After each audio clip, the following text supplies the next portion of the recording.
Penetapan tersangka Panji Gumilang, ya itu kan sudah saya katakan, penetapan tersangka itu hanya nunggu waktu. Polisi sudah cepat, ya, polisi sudah cepat bekerja, tetapi memang masyarakat dan wartawan selalu bertanya kapan dan kapan. Sejak dulu saya sudah bilang ini pastilah tersangka karena sudah masuk ke penyidikan, sementara yang satu yang dilaporkan hanya satu, kan berarti tersangkanya dia. Cuma agar tidak ada yang terputus, polisi bekerja dengan cermat. Menolak kasus penista agama di bawah hukum, itu nggak boleh, orang anak keimanan hukum. Kita dari pertama menolak ada hukum penista agama harus dihapus. Kalau nggak negeri ini apa? Gonjang-ganjing isu agama. Saya sekarang dilaporkan polisi di Makassar. Saya katanya dibilang apa? Penista agama. Maaf, saya jelek-jelek ini juga Habib. Nggak, saya akan jual agamanya Rasulullah. Tapi orang yang melihat pandangannya lemah, saya dituduh penista agama, dilaporkan saya di Sulawesi. Saya yakin kalau Nabi Muhammad ini hari ada pasti dituduh penista agama. Kenapa? Kebanyak kita ini pemahaman kita masih salah. Kita merasa paling benar. Kan tadi sudah saya jelaskan, Islam terpecah banyak aliran. Siapa yang bisa mengklaim paling sempurna? Nggak ada. Kaum Arab yang ada di sini ingin membuat gaduh. Jujur aja, yang dimotorin oleh rezekmu. Beragamalah yang enak. Jangan berubah jadi merubah diri jadi Tuhan. Itu aja. Ya, saya sepakat dengan Habib Kribo. Mengapa? Karena nggak jelas arah dari penegakan hukum yang sedang apa istilahnya, seperti kayak panggung sandiwara ya, baik di Mabes Polri maupun di Majelis Ulama Indonesia. Sejak kapan Mabes Polri itu terlalu serius mengurusi kaitannya dengan penista agama? Kalaupun misalnya kita masuk kepada penistaan agama, itu hanya pintu masuknya saja. Tapi hakikatnya adalah di dalam penistaan agama itu ada delik pidana, ada doktrin-doktrin agama yang bisa digunakan untuk melawan pemerintah, untuk mencuri, ya, untuk melakukan tindak perampokan, ya. Orang didoktrin anti Pancasila, orang didoktrin anti NKRI, orang dibaiat, orang ada proses perpindahan kewarganegaraan, diangkat menjadi warga negara baru.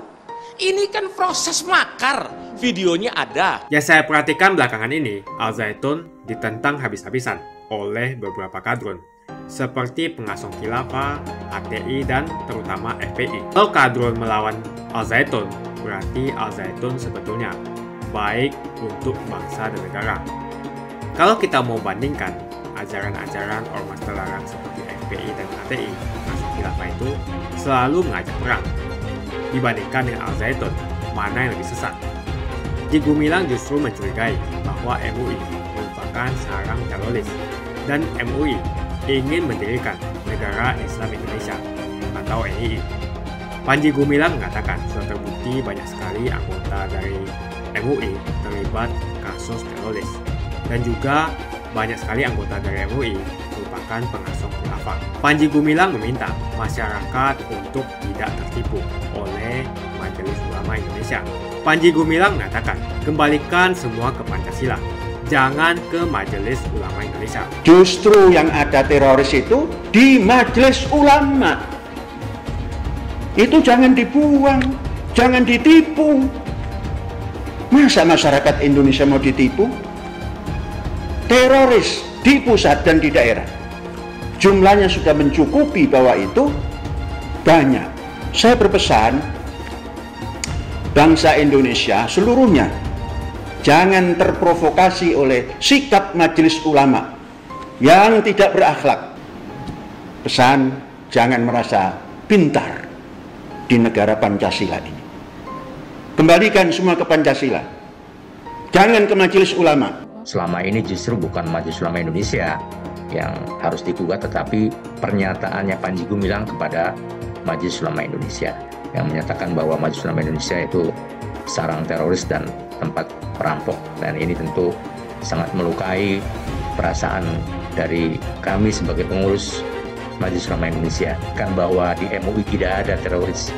Di MUI adalah orang-orang yang ulama yang menegakkan prinsip-prinsip Islam wasyatiyah, Islam yang damai, yang rahmat.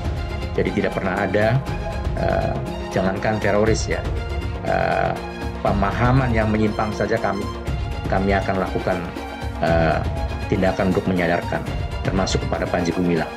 Jadi ini jangan dibalik faktanya bahwa MUI tempat atau kumpulnya orang-orang yang tidak baik. Sumbernya atau dalang dibalik pelarangan pendirian rumah ibadah adalah MUI.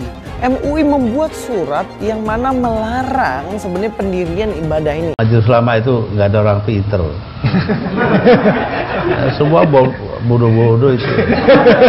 Dari segi apa bodohnya? Loh, mereka itu tahu cuma mungkin ya hukum, terus itu administrasi dan lain-lain. Tapi kalau ilmu kehidupan itu nggak paham itu udah. Kalau saya tanya sekarang, kitab suci itu fiksi atau fakta, Anda mau jawab apa? Is it factual? Enggak. Di dalam agama, fiksi itu adalah keyakinan. Hidup ini mesti kita jangan balik lagi ke zamannya abad ke-6 ke-7 gitu. Itu atau goblok atau sinting gitu. Saya juga nggak tahu. Yuk sekarang kita berpikir, jangan takut murtad dong. Daripada kamu mempercayai sesuatu yang tidak benar. Betul nggak? Ya iya, berpikir kritis. Bela kitab sucinya, bela Tuhannya, ya kan? Kalau Tuhannya pun setan mungkin dibela juga, kan begitu? Agama musuh besar Pancasila. Indonesia itu harus memisahkan antara agama dan negara. Agama dan negara kalau dicampur aduk, maka dua-duanya akan mundur. Kalau negara ingin maju harus dipisahkan dari agama. Yang berjuang di abad 20 itu Nabi yang mulia Muhammad apa Insinyur Soekarno untuk kemerdekaan? Saya minta jawaban. Di abad 20 yang berjuang untuk kemerdekaan itu Nabi yang mulia Muhammad atau Insinyur Soekarno? Ayo jawab, nggak ada yang berani. Bapak Ibu yang dimuliakan Allah, oleh sebab itu solusi penyelesaian umat ini hanya satu. Apa itu? Khilafah. Tegaknya khilafah, maka selesailah masalah. Takbir! Halal haram demokrasi. Kita pakai dulu sementara sistem kafir ini. Orang bilang kafir mana bisa? Sementara kalau semuanya sudah baik, kita pakai sistem Islam, naik khalifah. TV itu dikatakan para ulama haram. Maka usulan anak kepada antum-antum yang punya TV, buang tuh TV. Bahaya. Bagaimana hukumnya musik dulu kan? Saya katakan haram. Surah 26 ayat 31 ayat 6 dulu kan udah dibacakan. Dari mana musik itu? Dari gereja. Musik bagian ibadah Kristen. Makanya sekarang mereka nyanyi, Pak. Haleluya, puji Tuhan. Sorga. Kapan musik masuk Islam? Pernah nggak musik mualaf? Itu permainan syaitan. Jual beli musik haram, duitnya haram. Jual beli alat musik, gitar, piano haram, duitnya haram. Penyanyi dapat duit dari nyanyian haram karena Allah mengharamkan nyanyian musik. Setan masuk lewat musik, maka lagu yang selalu kita dengar itu akan terngiang-ngiang terus di telinga. Pas kita mau tidur datang dia. Lagu terngiang-ngiang. Maka jangan dengarkan musik. Mencuri listrik. Ini dalil yang mengatakan boleh. Ingat baik-baik, kalau mau mencuri pegang dalil. Negara yang tidak adil kalau begitu boleh dicuri. Karena listrik ini diambil dari alam, maka itu milik Allah Subhanahu wa taala. Punya Allah, berarti milik bersama. Kita curi aja. Itulah yang ditempelkan salib di belakang ambulan. Kalau masjid kita punya ambulan, balik dari sini ambil pilok. Pilok itu lambang yang ada di ambulan. Ganti dengan bulan sabit. Orang kafir itu di neraka. Yang dimaksud patung Yesus Kristus, patung Brahma, Hindu Siwa, patung semua patung itu jadi bahan bakar api neraka. Nanti membakar orang yang menggambarnya. Apakah ini adalah Tuhan, Bapak sekalian? Tidak, ini bukan Tuhan. Kalau dia punya tangan kayak manusia, tangannya 4. Kalau gitu kalau ada barangnya 8 gimana? Tambah lagi tangannya. Apakah ini adalah Tuhan, Bapak sekalian? Kalau ada yang bilang ini adalah Tuhan, tanya Tuhannya yang mana? Yang kiri atau yang kanan? Dia ketawa terus dan dia sejahtera karena itu dia makan terus seluruhnya. Agama Kristen Tuhannya sudah mati di kayu salib. Buat apa tutupan jilbab kayak ninja, tapi bulu kayak tadi keluar ngafin-ngafin orang merasa diri paling Islam? Kok gampang amat jadi Islam? Pakai sorban, pakai selendang, ini terus jadi Islam. Ya, kalau cuma gitu nggak usah turun Nabi Muhammad. Ka'bah itu apa? Ka'bah patung, tembok. Kesibukan para lelaki yang masuk surga di surga adalah memecah perawan istri-istrinya. Perawan terus. Mereka menyatakan bahwasanya kesibukan penduduk surga itu memecahkan keperawanan para bidadari. Ternyata ini kesibukan mereka. Bagaimana mereka tidak sibuk? Sementara bidadari yang Allah siapkan bagi mereka sangat luar biasa, indah, cantik, dan moleknya. Salah satu nikmat yang ada dalam surga adalah pesta seks. Minta maaf, karena inilah yang kita tahan-tahan. Saya bukan mengatakan Bible Kristen fiksi. Bible Kristen itu palsu. Biar jenderal 100 bintang. Kalau kafir kau ke neraka. Tidak ada urusan. Kepenuhan Roh Kudus. Roh Kudus. Lapor lagi Roh Kudus. Lapor Yahya Waloni bilang Roh Kudus. Lapor. Dongeng tambah tahyul sama dengan omong kosong. Makanya di situ judulnya Matius, Markus, Lukas, Stefanus, Tetanus, Spiritus, Captikus. Pancasila Soekarno, ketuhanan ada di pantat. Anak Tuhan dari mana? Kalau Yesus anak Tuhan, bidangnya siapa? Besok di seluruh wilayah Indonesia kami katakan dalam. Bagaimana dalam agama Islam seorang muslim karena jabatannya dia memberi izin berdirinya rumah ibadah seperti kelenteng, gereja, dia dapat dosa jariah mengalir terus sampai hari kiamat.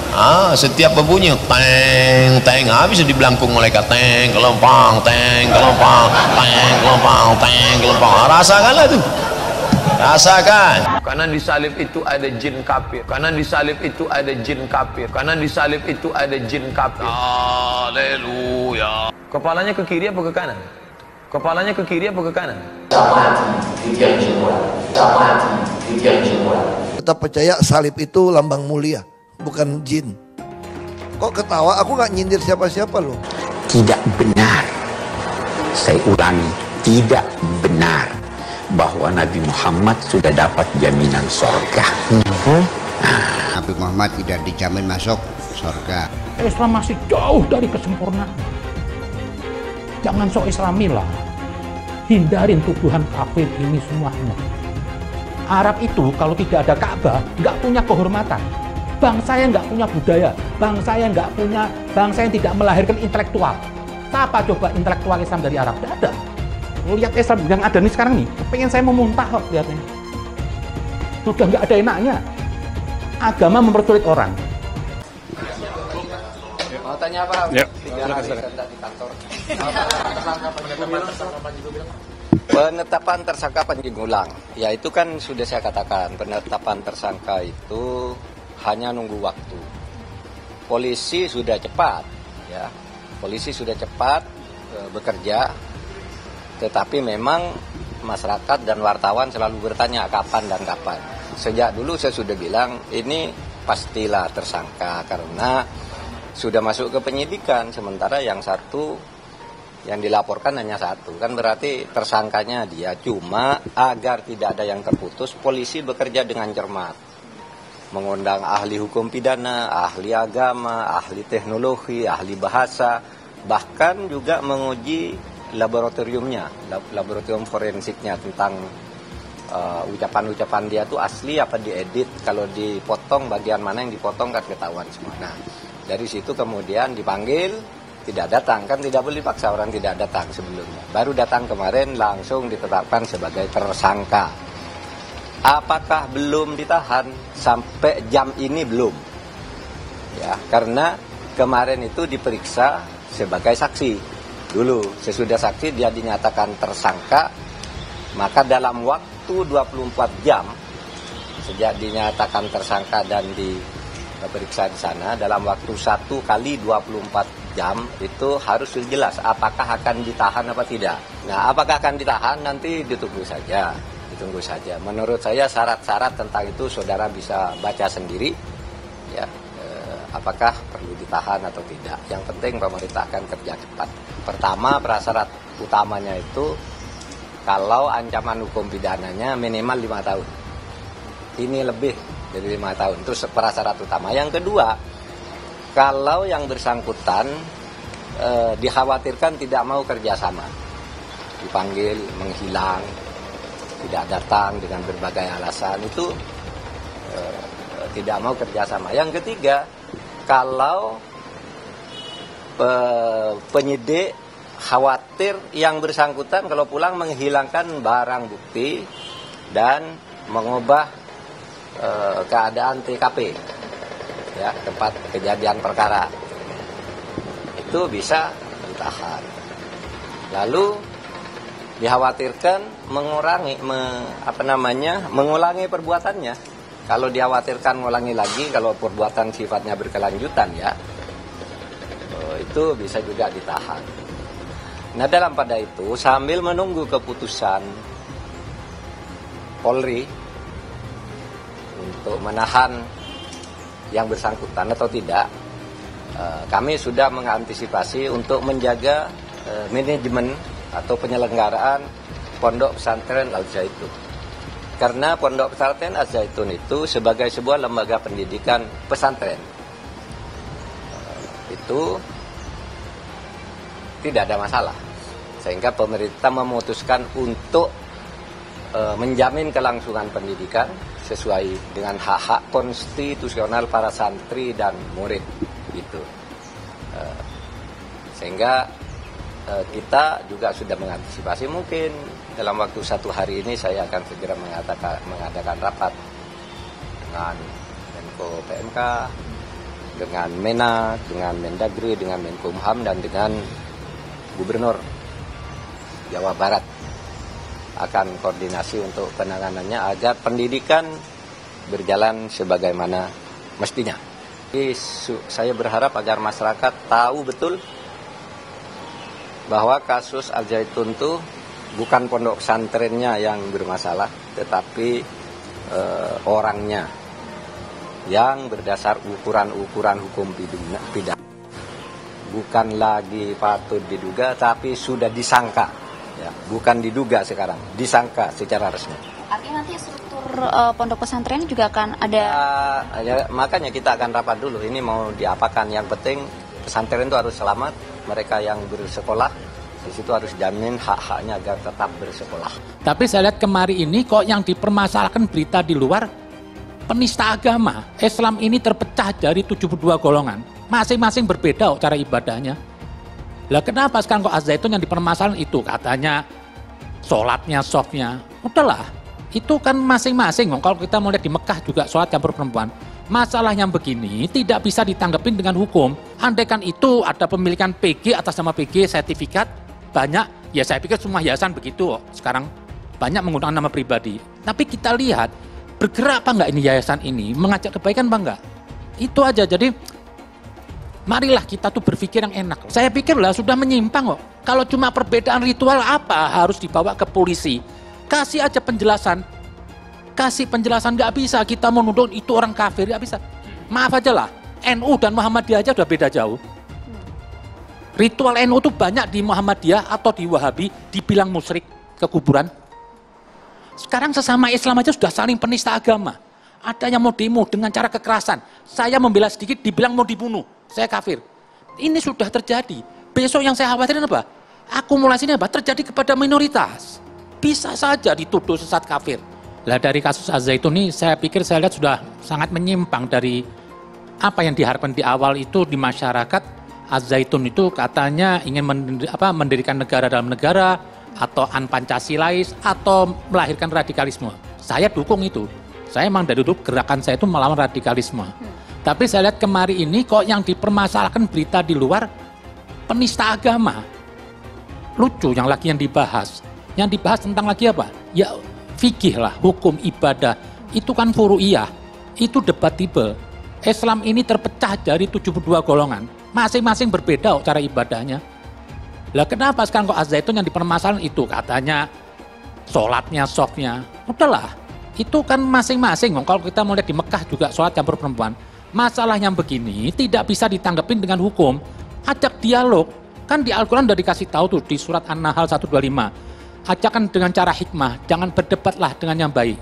Nggak usahlah kita mau melampaui Tuhan, mengatakan mereka itu sesat. Padahal di ayat itu sudah dikasih tahu. Hanya Tuhan yang tahu siapa yang tersesat. Dan siapa yang mendapat petunjuk. Lah itulah. Saya pikir lah sudah menyimpang kok. Kalau cuma perbedaan ritual apa harus dibawa ke polisi? Kasih aja penjelasan. Kasih penjelasan, nggak bisa kita menuduh itu orang kafir, nggak bisa. Maaf aja lah, NU dan Muhammadiyah aja udah beda jauh. Ritual NU tuh banyak di Muhammadiyah atau di Wahabi dibilang musyrik ke kuburan. Kok bisa damai? Lah kita harus membuka peluang. Perbedaan itu akan terjadi selama masih belum ada yang memiliki otoritas langit. Yang di sini Nabi, itu perbedaan terjadi. Dan kita nggak perlu merasa saya paling benar. Lah ini terus kalau digelorakan terus, negeri ini pecah. Nah itu saya lihat lagi apa? Lari lagi masalahnya isu sertifikat kayak rekening banyak. Apa terus? Ini apalagi? Itu saya lihat lagi usaha kapalnya ditutup, usaha kayunya ditutup, katanya nggak ada izin. Lah ini mau dibawa kemana nih masalah ini? Kalau kita mau cari kesalahan, setiap orang tuh punya salah. Nggak usah Az-Zaitun. Fokuskan aja lah. Hal-hal apa sih? Apalagi Az-Zaitun kan suatu gerakan yayasan untuk umat. Bukan profit, bukan konglomerat. Andaikan itu ada pemilikan PG atas nama PG, sertifikat, banyak. Ya saya pikir semua yayasan begitu. Sekarang banyak menggunakan nama pribadi. Tapi kita lihat, bergerak apa enggak ini yayasan ini? Mengajak kebaikan apa enggak? Itu aja. Jadi, marilah kita tuh berpikir yang enak. Kesempurnaan itu hanya milik Tuhan. Kita tidak bisa dapat mengklaim pendapat saya mutlak untuk semua. Apalagi hal ritual. Kapan selesai negeri ini ribut isu agama? Sekarang sesama Islam aja sudah saling penista agama. Ada yang mau demo dengan cara kekerasan. Saya membela sedikit dibilang mau dibunuh. Saya kafir. Ini sudah terjadi. Besok yang saya khawatirin apa? Akumulasinya apa? Terjadi kepada minoritas. Bisa saja dituduh sesat kafir. Contoh lah kita lihat negara Arab. Isu madhab, Sunni dan Syiah, ini persepsi manusia yang relatif. Agama ini semua relatif yang ada kita yakini saat ini. Karena kita bukan pemilik kebenaran mutlak. Isu relatif aja bisa saling bunuh. Gara-gara isu madhab, sunnah dan Syiah. Bukan mustahil akan dibawa kemari. Ini saya lihat kok saya khawatir ada gerakan-gerakan yang ingin merusak. Mungkin kita nggak tahu secara langsung kita dimanfaatkan. Banyak loh negara luar tuh nggak suka Indonesia maju. Saya juga khawatir ada kekacauan di Indonesia tentang isu agama. Ini pepesan kosong. Ini ada yang mainin. Bahaya loh. Kita dari pertama menolak ada hukum penista agama harus dihapus. Kalau nggak negeri ini apa? Gonjang-ganjing isu agama. Saya sekarang dilaporin polisi di Makassar. Saya katanya dibilang apa? Penista agama. Maaf, saya jelek-jelek ini juga Habib. Nggak saya akan jual agamanya Rasulullah. Tapi orang yang melihat pandangannya lemah, saya dituduh penista agama. Dilaporkan saya di Sulawesi. Saya yakin kalau Nabi Muhammad ini hari ada pasti dituduh penista agama. Karena apa? Kebanyak kita ini pemahaman kita yang masih salah. Kita merasa paling benar. Kan tadi sudah saya jelaskan, Islam terpecah banyak aliran. Siapa yang bisa mengklaim paling sempurna? Enggak ada. Menolak kasus penista agama dibawa ke hukum. Itu enggak boleh ranah keimanan dihukum. Tentang penista agama dia dihukum, saya tidak setuju. Karena tidak pernah dicontohkan Nabi. Nabi itu menghukumi hukum itu kalau menyangkut dosa universal. Menyangkut maslahat dengan orang lain. Nabi dalam Piagam Madinah itu melindungi semua aliran agama. Nabi tidak memaksa dalam hal keimanan, tapi dalam hal hukum universal, ada orang mencuri atau siapapun itu Nabi bertindak. Tapi untuk keimanan nggak ada di bawah hukum. Itu hanya tuh. Lah, kalau masalah ibadah ritual tidak mengancam orang lain. Kalau andaikan dia sembahyang, habis sembahyang bunuh orang, ini boleh kita usut. Kalau dia habis sembahyang nonjok orang, ini boleh kita lawan. Kalau cuma dia sendiri di tempat, biarin, kita jelasin aja. Oh dia nggak mau. Dia nggak mau, ya kita jelasin lagi, nggak usah dipaksa. Nggak usah dilabelin penista agama kafir. Beragamalah yang enak. Jangan berubah dari, merubah diri jadi Tuhan, itu aja. Dalam hal yang tadi disebutkan, ada nanti menciptakan merugikan orang lain, atau menipu orang lain, itu boleh disikapin.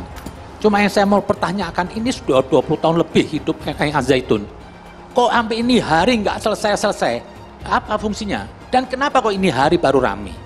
Itu jadi banyak tanda tanya aja. Ini mau dekatin Pilpres lagi. Kan bisa aja orang mau cari manfaat dari keributan agama. Yang goreng siapa, Bib? Ya, yang punya kepentingan penguasa. Rakyat yang jadiin korban. Ya, saya sepakat dengan Habib Kribo. Mengapa? Karena nggak jelas arah dari penegakan hukum yang sedang istilahnya seperti kayak panggung sandiwara ya, baik di Mabes Polri maupun di Majelis Ulama Indonesia. sejak kapan Mabes Polri itu terlalu serius mengurusi kaitannya dengan penista agama? Sebetulnya isu NII itu udah selesai tahun 2012. Mestinya saat itu kalau memang kepolisian itu serius, ditindak saat itu. Tahun 2012 boleh dibilang seluruh rekrutmen, pembaiatan, cara-cara dengan simbol NII itu selesai. Artinya sudah tidak ada lagi, jadi kita nggak perlu lagi bicarakan Al-Zaitun dalam konteks NII kalau bicara sekarang. Tapi kalau memang mau ditarik, ini sebagai upaya penegakan hukum, buka dong. Contoh misalnya Panji Gumilang di sini diduga menggelapkan dana mahasiswa UT asal Al-Zaitun. Namun uang kuliahnya banyak yang tidak disetorkan, hampir 5 miliar. Itu hasil penyelidikan dari Barreskrim Polri loh. Saat itu Pak Ito Sumardi. Ini kan jelas tindak pidana. Kalaupun misalnya kita masuk kepada penistaan agama, itu hanya pintu masuknya saja. Tapi hakikatnya adalah di dalam penistaan agama itu ada delik pidana. Mereka-mereka yang berhukum selain hukum Allah adalah kafir. Takfiri kan? Nah, ini adalah pintu masuk mereka untuk menghalalkan harta di luar kelompok mereka. Artinya, ini nanti mungkin ada yang cerita bagaimana dulu di teritorial, ya, itu orang tuanya saja ditipu. Ya, pembantu rumah tangga baru 2-3 hari kerja mencuri. Itu bukan karena kemauan dia, tapi karena ada doktrin yang sesat. Ini yang harusnya yang digali oleh MUI, oleh kepolisian. Bahwasanya ada doktrin-doktrin agama yang bisa digunakan untuk durhaka kepada orang tua. Ada doktrin-doktrin agama yang bisa digunakan untuk melawan pemerintah, untuk pencuri, ya, untuk melakukan tindak perampokan. Ini sebetulnya hal yang simpel ini, ya. Orang didoktrin anti Pancasila, orang didoktrin anti NKRI, orang dibaiat, orang ada proses perpindahan kewarganegaraan, diangkat menjadi warga negara baru. Ini kan proses makar, videonya ada, orang pelakunya ada. Ini kalau ada orang misalnya melakukan tindakan kriminal di media sosial, dicari dong orangnya. Saya Al-Haidar tahun 2003 itu mengadukan kepala bin saya. Kepala bin yang kita laporin Bapak Hendro Priyono. Kenapa? Karena hasil penelitian kami ya tentang Al-Zaitun itu kan kami bukukan. Hendro Priyono atas nama presiden, dia pidato di komunitas Al-Zaitun. Ya, itu ada videonya. Ya, apa ancamannya? Ancamannya untuk siapa? Itu ada orang-orang yang iri hati, orang-orang yang sakit hati yang menerbitkan bukunya buku iblis. Itu mereka-mereka itu yang mengatakan Al-Zaitun ABC itu adalah orang-orang iri hati akan saya hajar. Dan Hendro Priyono saat itu menyatakan buku yang kami terbitkan adalah buku iblis. Apa yang salah di situ? Kalau Pak ya Hendro membela orang, kok mereka ngancam kok akan saya gebuk. Kalau membela yang benar gimana? Ya nggak bisa. Orang pengancaman, menggebuk, menghajar. Selama saya masih berkuasa, saya akan hajar. Ya. Ini pidana. Oke, hubungannya dengan Panji Gumilang apa? Artinya dia bicara di forum Panji Gumilang. Dan hebatnya oleh Panji Gumilang, itu video disebarluaskan. Itu untuk menunjukkan merasa punya backing. Kalau maaf ya, kalau Pak Muldoko saya pikir nggak ngerti apa-apa, Pak Wiranto juga. Tapi Pak Hendro Priyono jelas-jelas dalam forum mewakili presiden. Lah itu terdaftar apa nggak di Menteri Agama? Ada masalah apa nggak Al-Zaitun? Bukan. Lah enggak, saya mau tanya pada tindakan pengancaman ini, kalau sesuatu sudah dikasih izin oleh negara, ada orang mengganggu, salah apa nggak kalau disikapin? Ada contoh Nguruki, tahu Nguruki, Pondok Pesantren Nukri, itu jelas-jelas anti Pancasila, mengajarkan kepada muridnya, itu jelas-jelas mengajarkan apa? Selain kepadanya kafir. Nah dulu, jangan dibantah. Lah saya ini cuma bertanya, ada apa nggak Panji Gumilang dalam literaturnya mengajarkan kepada anak muridnya membenci agama lain atau suku lain? Oke, langsung itu dijawab aja. Nih, dijawab. Panji Gumilang itu kan covernya. Lo nggak jawab aja, ada apa nggak? Dengar dulu, ya. Panji Gumilang covernya, di bawahi teritorial, itu ditelusur, diajarkan bagaimana Pancasila itu dikatakan kafir dan sebagainya. Telusuri Jelas program TV One, Pak. program Nanti TV pemirsa One, jelas juga, Pak. jelas pelakunya, tapi dibiarin tuh sama polisi. Bukan, nggak ditangkap kan jelas. Mukanya yang saya jelas. tanya tadi loh. Anda ini harus memahami Bukan dulu. temuan Anda agama. banyak bicara, saya mau nanya. Ada apa enggak dari Az-Zaitun literaturnya mengajarkan kebencian kepada selain Islam? Ya nggak mungkin lah itu, kalau ada ya langsung berarti dihajar oleh negara. Anda cuma nggak mungkin. Bentar, Pak, ini dong. Gini, sebentar. Ada apa ya? Kalau emang Az-Zaitun atau Panji Gumilang terindikasi dia menciptakan suatu gerakan yang mungkin mengganggu atau mengancam Pancasila atau melahirkan gerakan radikalisme, atau tadi yang Bapak katakan juga mengatakan selain kelompok lain kafir boleh dirampok, itu saya dukung polisi mengusut. Itu fokus di situ. Dan ini juga satu saya minta, jangan berhenti di Az-Zaitun. Oke. Itu Ngeruki, itu jelas-jelas Pondok Ngeruki. Kita membahas masalah ini. Itu yang Habib. dipimpin oleh Abu Bakar Ba'asyir. Kita tunggu sama-sama. Jelas-jelas dia mencetak teroris. Jumpa lagi dengan saya di channel Jonas Leong. Sebelum kita membahas tentang Panji Gumilang, Az-Zaitun dan MUI, terima kasih banyak buat kalian yang sudah like dan subscribe di channel Jonas Leong. Jika kalian setuju bahwa Panji Gumilang mengatakan MUI merupakan salang teroris, maka like video ini. Seberapa banyak like menunjukkan kalian setuju bahwa MUI dijuluki sebagai salang teroris. Panji Gumilang mengatakan supaya rakyat atau masyarakat jangan sampai tertipu dengan MUI. Apakah kalian setuju dengan perkataan Panji Gumilang? Heboh berita Panji Gumilang yang mengatakan MUI justru merupakan sarang teroris. Masyarakat jangan sampai tertipu. Begitu kata Panji Gumilang. Masih banyak yang penasaran tentang apa sih sebenarnya yang terjadi dengan Az-Zaitun. Apa yang disajikan di sosial media sudah lumayan bisa memberikan gambaran sedikit apa yang sebenarnya terjadi. Nah, yang menarik di sini karena ada tuduhan atau dugaan ada keterlibatan BIN di masa lalu. Dan sederet nama jenderal disebut-sebut ada di belakang Az-Zaitun. Namun yang pasti bahwa Az-Zaitun itu berdiri pada era Soeharto dan diresmikan oleh B.J. Habibie sebagai presiden setelah Soeharto. Mungkin tadinya Az-Zaitun akan diresmikan oleh Soeharto, tetapi karena desakan dari rakyat agar Soeharto mundur atau berhenti dari jabatan sebagai presiden pada tahun 1998, maka Soeharto mundur dan digantikan oleh Habibie. Maka Az-Zaitun sendiri pun diresmikan oleh Habibie. Az-Zaitun pun diresmikan oleh Habibie pada tahun 1999. Sudah menjadi pengetahuan umum, rakyat tahu bahwa Soeharto yang berkuasa selama 30 tahun lamanya sudah sangat kuat dan sudah sangat mengakar. Dan memang segala yang berbau Soeharto tidak bisa begitu saja dihilangkan. Bahkan sampai saat ini, pengaruh Soeharto masih terus akan muncul. Kata beberapa senior bahwa tidak semua era Soeharto itu jelek-jelek amat. Ada beberapa poin yang memang lumayan bagus, dan mungkin salah satunya soal Az-Zaitun. Bisa jadi tidak selamanya Az-Zaitun itu buruk. Bisa jadi juga ada hal yang bisa berguna untuk bangsa dan negara. Yang saya perhatikan belakangan ini, Az-Zaitun ditentang habis-habisan oleh beberapa kadrun, seperti pengasong khilafah, HTI, dan terutama FPI. FPI sampai menggelar aksi unjuk rasa besar-besaran untuk menutup Az-Zaitun. Kalau kadrun melawan Az-Zaitun, berarti Az-Zaitun sebetulnya baik untuk bangsa dan negara. Kalau bagi kalangan kadrun, yang sering dipermasalahkan adalah praktek-praktek ibadah ataupun kegiatan lain yang telah dilakukan oleh Panji Gumilang, pemimpin Az-Zaitun.